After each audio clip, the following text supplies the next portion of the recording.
Did Meghan Markle just sabotage her own comeback, live on camera? God, that was exhausting. If I have to fake one more hug, I'll scream. A hot mic, a private whisper, a public explosion. This wasn't the press twisting her words. This was Meghan. Raw, unfiltered, off guard. And now, the footage is out. The backlash is nuclear. And the palace? They're watching. Meghan Markle exposed, caught mocking her own brand. If her brand is empathy, what happens when she forgets the camera's still rolling? Applause still echoing, a speech about compassion, dignity, lifting women up. The crowd devouring it. But behind the curtain, something slipped. God, that was exhausting. If I have to fake one more hug, I'll scream. Freeze. Rewind. Replay. Slower. You heard that right. Meghan Markle, the Duchess of Empathy, just admitted the thing we all suspected. The warmth, the connection, the carefully crafted brand, all for show. 24 hours, over 20,000 stitched reactions. Even her loyalists? Spiraling. This wasn't leaked by the tabloids. This wasn't twisted by the press. It was her mic, her voice, her downfall. And it didn't stop there. She thinks she's changing the world because she runs a startup? Sweetie, you make menstrual cups. That sound? It's Meghan Markle blowing up her own comeback. With her own voice, caught in 4K and Dolby Stereo. Make no mistake that this wasn't a random appearance. This gala, this speech, this was the comeback. After the Spotify fallout, the Netflix plateau, the royal family fracture that split the internet like Moses parting Twitter, this was her reset. She didn't just want to return. She wanted to dominate. She had the backing of every top PR firm in LA. New docuseries in this pipeline. A memoir sequel rumored to shatter glass ceilings. Brands lining up. The Markle 2.0 machine in full throttle. Then 5 words on a hot mic. And everything crashed. Because when your brand is empathy, and you mock the very people you claim to uplift, it's not just tone deaf. It's a total brand breakdown. And viewers aren't just angry. They're hurt. Because this wasn't just a misstep. It was a reveal. So it was all fake? She had me fooled. This is worse than anything the press said. Hollywood loves reinvention, but it hates being lied to. It took minutes for the audio to leak, hours for the hashtags to detonate. And by morning, the internet was in full meltdown mode. Wait, did Meghan just say she fakes the hugs? This is actually disgusting behavior. You mean to tell me she's been acting this whole time? This wasn't a smear piece. This wasn't a Daily Mail spin. This wasn't the British tabloids doing their usual dance. This was her. The Duchess of Empathy. The relatable royal. The woman who said she just wants to be heard. Now caught mocking the very causes she built her brand on. Comment flash. So was any of it real? When public trust is your currency and you lose it overnight, the damage isn't PR. It's existential. Behind closed doors, the reactions were even colder. One by one, they started pulling out. Her major brand collab quietly shelved. Her keynote at a UN-affiliated women's summit? Disinvited. No one wants to touch the Markle brand right now. It's too volatile. Even Harry, once the face of rebellion and reform, now forced into damage control. Prince Harry, is Meghan's compassion fake? Hollywood doesn't mind drama. It thrives on it. But hypocrisy? Caught on mic? That's radioactive. Her team scrambled. Executives went dark. Even her allies? Distancing. Noah says, you can survive bad press. But when your authenticity gets questioned, that's a career crisis. This wasn't the first time Meghan forgot the mic was on. We just didn't see it. October 2018, Australia. Meghan dazzles the press. Every outlet calls her a breath of fresh air. The wink? Described as playful, charming, candid. Okay, what if she's always been breaking the fourth wall? Like playing a role this whole time, and we were just the audience?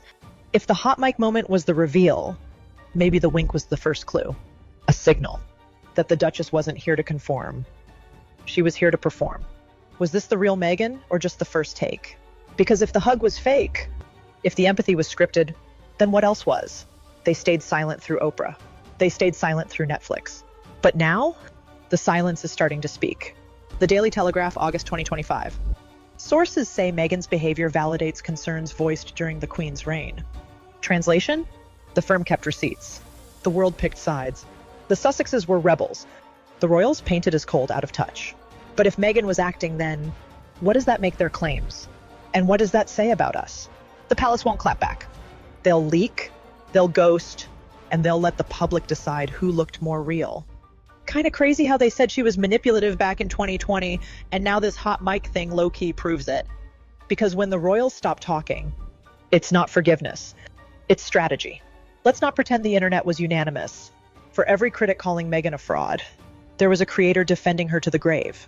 She's human, okay? Everyone vents backstage. Y'all are acting like men don't do worse daily and still get praise. This is just more misogynoir, period. They're not wrong. Meghan has always been polarizing. The scrutiny weaponized, the press brutal. Her race, her gender, her outsider status, all of it used against her. But here's the counterpunch. When you build your empire on empathy, when your whole brand is authenticity, healing, and advocacy, you don't get a free pass when the mask slips. This wasn't a smear. It wasn't tabloid fiction. It wasn't a racist dog whistle. It was her. Off guard. Unfiltered. And maybe for the first time, real. It's not even what she said. It's that she meant it. And I believed her before. That's what hurts. So what happens to a brand when the brand was always a persona? Archewell Foundation. Donations are reportedly slowing. Brand collabs. Paused or in PR reevaluation limbo. We've frozen rollout on anything with her name attached. Anonymous partner from Meghan's skincare collaboration. Netflix, the platform that gave her a global soapbox, now reportedly hesitant to greenlight her next series. The irony writes itself. When you sell yourself as the face of truth, and that face cracks, people don't remember the speech. They remember the slip. Honestly, if she'd just owned it, people might have moved on. But now, everything feels fake. And that's the thing about masks. Once they fall, you can't tape them back on. Not when the internet never forgets the cracks. He was the rebel, the fighter, the prince who left the crown for love. But now he's the shadow in Meghan's machine. Harry, do you stand by Meghan's comments? Is the empathy real or just part of the brand? Silence is its own kind of PR. And right now, Harry's silence is deafening. Is Meghan's brand damaging yours, sir? Insiders claim the tension is building. Some say Harry's inner circle wants distance. Others say he's doubling down. But even his defenders are starting to ask, what happened to him? If Meghan's hot mic moment was a bomb, then Harry's silence is the fallout. Lingering, invisible, toxic. She's survived worse. She's spun harder. She took on the British monarchy and walked away with an Oprah interview, a Spotify check, and 2 Netflix deals. But this time, it wasn't the press. It wasn't the royals. It wasn't edited. It was her, saying the quiet part out loud. Hot mic audio replays faintly underneath. If I have to fake one more hug, and now everything she ever said, everything she ever sold, feels like a line from a script. Hollywood forgives a lot. You can be dramatic. You can be difficult. But what you can't be is bad at the game. So here's the $1 million question. Is this just another rebrand? Or the final straw? Let's rewind. 2018. The wedding. The headlines. The fairy tale. Is Meghan Markle the next Diana? A modern people's princess. She's going to change the monarchy. The world wanted it. The media fed it. And Meghan? She embraced it. She was the outsider. The truth teller. The one who was supposed to rewrite the system. If I have to fake one more hug. But here's the truth, Diana never needed to brand compassion. She lived it. She didn't fake the hug. She became the shoulder. And that might be the final crack in the Markle myth. When the mask falls, you don't see Diana. You see an actress out of lines, out of takes. The clip's been out for 2 weeks. The headlines slowing. The TikToks fading. But the damage still spreading. A breach of privacy, a selectively edited moment. We will not be commenting further.